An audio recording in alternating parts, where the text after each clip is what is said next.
Hello everyone, in this video we will discuss an important question answer of MEG 16 और question है आपका discuss the critical debate related to the inner wisdom of the tribal communities with the special reference of United commas में है when the world was young by Warrior Alvin। Verrier Elwin का एक chapter है, उससे related उनके work when the world was young, इससे related question पूछा गया है और ये क्वेश्चन आया था 2019 जून में। तो स्टार्ट करते हैं अपने आंसर को। Be ready with your pen. ये जो वीडियो है जितनी भी क्वेश्चन आंसर्स की हैं that we will do like dictation mode. So सबसे पहले अगर हम बात करें वेरियर, VARRIER या वेरियर भी बोल सकते हैं इनको। Warrior Alvin, ELWIN, Alvin, the well-known anthropologist, writer and activist, was a British missionary in India. After coming in contact with Adivasis community, जब ये आदिवासी कम्युनिटी के कांटेक्ट में आए, he was passionately by the innate sense of the aesthetic and vigor their worldview. He decided to document the rich oral narratives which till then were given significant only by a selected few in the literary work in India। और जो India के literary world था, जो India के native peoples थे, जो उनका work था, उसे वो पैशनेट हुए और उन्होंने लिखना स्टार्ट कर दिया। इसी का नेक्स्ट पॉइंट है Verrier Elwin collected a good number of tribal tales. उन्होंने बहुत ज़्यादा ट्राइबल टेल को कलेक्ट किया and different religions in India, अलग अलग रिलीजन्स को भी कलेक्ट किया and transcribed them as they were, और उनको वैसे ही डिस्क्राइब किया जैसे कि वो हैं। उसमें कोई कोटिंग नहीं की गई, उसमें कोई फिक्शन नहीं किया इन्होंने। Without trying to improve his own impression and interpretation, मतलब इन्होंने उसमें कोई अपना व्यू नहीं दिया, अपना इंटरप्रिटेशन नहीं दिया, अपना इम्प्रेशन नहीं छोड़ा। नेक्स्ट पॉइंट है Verrier Alvin published almost 2000 of them. इन्होंने 2000 जो आप कह सकते हैं वर्क को पब्लिश किया और अपने जितने भी वर्क थे उनको 5 कलेक्शंस में डिस्ट्रीब्यूट किया। डिस्ट्रीब्यूटेड दैम इन 5 कलेक्शंस, और उन कलेक्शंस का नाम क्या है? फोकटेल ऑफ महाकोशाल, नेक्स्ट है myths of middle India, third है tribal myths of Odisha, fourth है myths of the north east and last है द बाइगा, BAIGA, बाइगा। इन सब में उन्होंने क्या किया? कंप्लीट किया। In when the world was young, अब जो क्वेश्चन है आप हमारा when the world was young, Verrier Elwin selected some tales from all his collections in a systematically order, मतलब जितनी भी टेल्स थी इन्होंने सिस्टमैटिकली ऑर्डर में कलेक्ट किया है अपने इस वर्क में, जिसका नाम है when the world was young. The book has 6 part, और इस बुक को 6 पार्ट्स में डिवाइड किया गया है, इन्होंने डिवाइड किया है। अब स्टार्ट करते हैं। नेक्स्ट पॉइंट है आपका, ये मेन पॉइंट है द बिगिनिंग ऑफ थिंग्स, इसी के पार्ट्स हैं। अब part 1 has some of the tales which focus on the origin motive, origin motive को फोकस करती है। Each tale relates to the origin of and the elements of the universe. जितनी भी tales हैं वो रिलेट है कि किस तरह से ओरिजिन हुआ हमारे यूनिवर्स का, सन का, मून का और अर्थ का। थंडर एंड लाइटनिंग, रेनबो, मतलब जो नेचुरल चीज़ें हैं, आपकी रिवर हो गई, अर्थक्वेक हो गया, ये जो इनका वर्क था इन सारी चीज़ों पे फोकस करता है। नेक्स्ट पॉइंट है इसका the tale have the nuisances and the layers in human emotions and human relationship. पहली बात तो इन्होंने नेचर को इंक्लूड किया है, यूनिवर्स के एलिमेंट्स को इंक्लूड किया, जिसमें आपका sun, moon, thunder, lightning, rainbow, earthquake, rivers, ये सब आ जाएगा। और दूसरी बात इन्होंने इमोशन और ह्यूमन रिलेशनशिप को कोट किया है। नेक्स्ट पॉइंट है इसका the first narrative in form of rich of narrative of Baiga, जो इनका एक वर्क था, एक बुक थी main. Tribes in Madhya Pradesh, एक ट्राइब है मध्य प्रदेश की, while the other originated from the north east, क्योंकि जो नॉर्थ ईस्ट एरिया है हमारा, वहाँ पे भी जो ट्राइबल पीपल हैं वो बहुत ज़्यादा होते हैं। तो इस तरह से इसके अंदर चीज़ें आ जाएंगी। जैसे कि अगर हम बोले the making of the world, ये इनकी एक दूसरी स्टोरी है जिसका आप रेफरेंस दे सकते हैं। इसके बाद बात करते हैं कि जो इनका आगे का वर्क था वो किस तरीके से रहा, या इस आंसर को और किस तरीके से लिखेंगे। द फर्स्ट मैन, ये आपकी एक हेडिंग है, इसके अंदर आप सब पॉइंट आ जाएंगे। The first chapter is on the the beginning of the things, ये कोट एंड कोट लाइन है, the beginning of things perceived by the tribal community from different religions in India. जितने भी रिलीजियस है India का, ये उन सबसे base था, जो इसका चैप्टर फर्स्ट था। नेक्स्ट पॉइंट है the making of the world, the rainbow and the river. The second chapter किस पे फोकस करता है? Focus on the first man.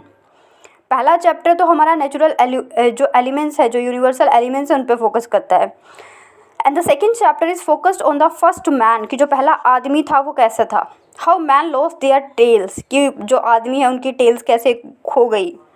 How they are started to talk, कैसे उन्होंने बात करना शुरू किया, क्योंकि स्टार्टिंग में क्या था, we all are developed from, as you know, हम एनिमल से डेवलप हुए हैं, तो फिर स्टार्टिंग में तो हम ठीक से चल नहीं पाते थे, बोल नहीं पाते थे, तो जो इनका सेकेंड चैप्टर था वो इसी को लेके था। And many more related to the ideas. Part 2 has 8 stories from different regions about the first human. और इसमें कितनी स्टोरीज थी, that is very important point. 8 stories थी इसके सेकेंड पार्ट में, और पार्ट सेकेंड जो था वो अलग अलग रिलीजन से बेस्ड था, कि ह्यूमन जो है फर्स्ट टाइम कैसे आया, कैसे नहीं आया। Each tale is about acquiring और losing a particular feature. Next point है the first tale is about how human being lost their tails and another tale is how human being got eyes. मतलब कैसे उनकी पूंछ गई, next जैसे कि कैसे उनकी आइज़ आई। तो इसी तरह से जो कैसे मैन बना, जैसे कि इसका जो मेन हेडिंग था वही था द फर्स्ट मैन, कि जो पहली बार जो मैन आया तो उसके अंदर क्या डेवलपमेंट थे, वो किस तरीके से था, वो किस तरीके से सोचता था, वो इसके ऊपर है। अब जो इसका थर्ड मेन हेडिंग है दैट इज़ डिस्कवरीज।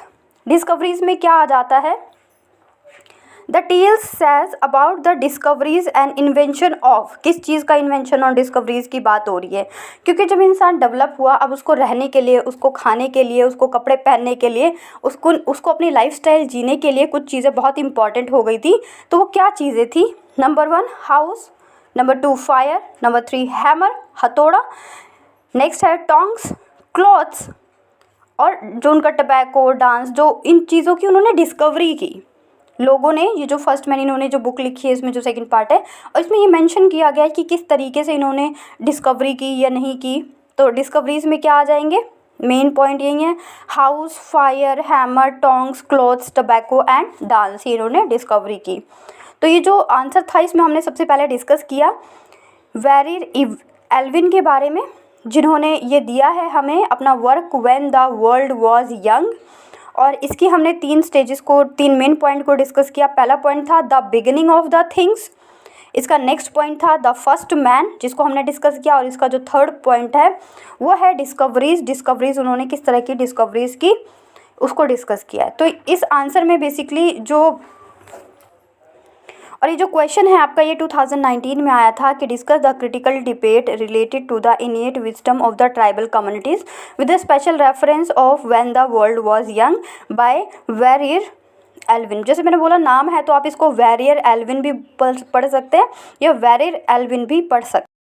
और ये जो क्वेश्चन है बहुत ज़्यादा इंपॉर्टेंट हो जाता है, क्योंकि जो हमारे वेरियर एल्विन है, इन्होंने बहुत ज़्यादा वर्क किए। बेसिकली जो इनका ये वर्क था वो भी स्टार्टिंग में क्या था, इन्होंने एलिमेंट्स के बारे में बताया, जो नेचुरल एलिमेंट्स हैं उनकी बात की, यूनिवर्सल एलिमेंट्स की बात की इन्होंने अपनी इस बुक में, जिसका नाम है when the world was young. मतलब कि जब वर्ल्ड है, जो संसार है, वो स्टार्ट हुआ था, बिगिनिंग हुआ था। ये सब भी आप अपने आंसर में कोट कर सकते हैं। और इसमें मेन करके इन्होंने क्या, नेचुरल एलिमेंट्स की बात की, क्योंकि बहुत सारे राइटर्स होते हैं जो इन चीज़ों को अवॉइड कर देते हैं। जो हमारे नेचुरल एलिमेंट्स हो गए, जो हमारे यूनिवर्सल एलिमेंट्स हो गए, साइड बाय साइड जो हमारा फोकलोर का काम है या फोक लिटरेचर है किसी जगह पे, ये जो नेटिव पीपल हैं, जो ट्राइबल पीपल हैं, इन्होंने इंपॉर्टेंस दी अपने वर्क में जो ट्राइबल लोग हैं उनको, कि किस तरीके से उनका रिलीजन है, किस तरीके से उनका कल्चर है। और इनकी स्पेशलिस्टी इस बात से भी थी क्योंकि इन्होंने उस चीज़ में कोई चीज़ मिक्स नहीं की। एक होता है कि आप किसी चीज़ में किसी को मिक्स करते हैं, तो इनके वर्क में मिक्सिंग नहीं थी, क्योंकि जैसे कि हमने पहले भी डिस्कस किया, जो इनका वर्क था वो बिल्कुल ओरिजिनलिटी को लेके लिखा गया था। इन्होंने इसमें कोई भी मिक्स चीज़ नहीं की है। और ये जो आपका डिस्कवरीज था, जैसे कि इन्होंने कैसे हाउस का बनाना था, तो इसको आप इलाबोरेट करेंगे। जैसे मैंने टू द पॉइंट किया है, तो हाउसेस में आप क्या लिख सकते हैं, जो इसका थर्ड पॉइंट था डिस्कवरीज में, हाउसेस में क्या लिख सकते हैं, दे लिव्स इन केव्स, केव्स में रहते थे, on trees, in huts made of grass and leaves. इस तरीके से पहले वो केव्स में रहते थे, ट्रीज़ में रहते थे, फिर उन्होंने लीव्स और ग्रास की हेल्प से बनाया। तो ये सारा आप मेंशन करेंगे। उसके बाद आफ्टर दैट पॉइंट था हमारा हैमर और टोंग्स, मतलब कि after watching the elephants feet crushing, तो ये लोग क्या करते थे, ही आस्क्ड टू ट्रीज, मतलब कि इस तरीके से इन्होंने सर्च करने के लिए कुछ हैमर वगैरह का यूज़ किया। क्लॉथ्स को इन्होंने कैसे किया, जैसे कि the miss of north east state believed कि जो फर्स्ट वीवर था उसने कपड़े को कैसे बुना या फिर उसने कैसे किया। यहाँ पे कुछ गॉड को भी साथ में इंक्लूड किया गया है, जैसे कि ये सोचते हैं आर्ट फ्रॉम गॉड मटाई, तो शी वुड एक इसमें एग्जांपल्स दिए गए हैं। तो मतलब मेन पॉइंट वही था कि इन्होंने हाउस को, फायर हैमर को, टोंग्स को, क्लॉथ्स को, टबैको को और डांस को, इन सारी चीज़ों की डिस्कवरी की, इन सारी चीज़ों को सीखा। बट टू द पॉइंट नहीं लिखना, इन्होंने कैसे सीखा इसके बारे में आप लिख दीजिए। अदरवाइज़ आप थोड़ा सा खुद भी बना के लिख सकते हैं, लाइक कि जब इन्होंने रहने के बारे में सोचा तो इन्होंने सोचा कि how they can build their houses, तो इन्होंने ग्रास इकट्ठे किए, because on that time cement और ब्रिक्स तो थे नहीं। तो फिर आप अपना आईक्यू ना उस लेवल पे ले जाके इस आंसर को कंप्लीट कर सकते हैं, राइट। बहुत सारी चीज़ों को जब ये आंसर बड़े फॉर्म में आता है तो इसमें इन पॉइंट्स को इलाबोरेट कर देंगे तो आपका जो आंसर है वो प्रॉपर हो जाएगा। जैसे कि इसका जो फर्स्ट पॉइंट था, the beginning of the things, the beginning of the things में आप जैसे कि यहाँ पे मैंने शॉर्ट में बात की कि जो सन है, मून है, थंडर है, लाइटनिंग है, वो कैसे ओरिजिनेट हुए। बट आप इसको प्रॉपर तरीके से लिख सकते हैं, जैसे कि इसमें जो स्टोरीज़ हैं अगर आप बुक में देखेंगे तो इन चीज़ों को एक एक पैराग्राफ में इलाबोरेट किया गया है। But here we don't have too much time to elaborate and you all are master student, तो यू कैन इलेबोरेट इट। जैसे कि सन और मून कैसे बना, एग्जाम्पल के लिए अगर मैं बोलूँ तो the people believes on the earth as a women and sky as a man. After the earth and sky got married, the spirits, animals and humans are afraid for the day. तो इस तरह की wood crushed between them when spirit, तो इस तरह से जो एक कहानी सी दी गई है आपकी बुक में, आप देखेंगे तो बहुत प्रॉपर तरीके से आपको मिल जाएगी। इन स्टोरीज़ को इलाबोरेट करने का अभी टाइम नहीं है। मेन जो चीज़ें थी वो हम डिस्कस कर चुके हैं बिल्कुल शॉर्ट में, कि फर्स्ट पार्ट में क्या होगा, सेकंड पार्ट में क्या होगा और थर्ड पार्ट में क्या होगा।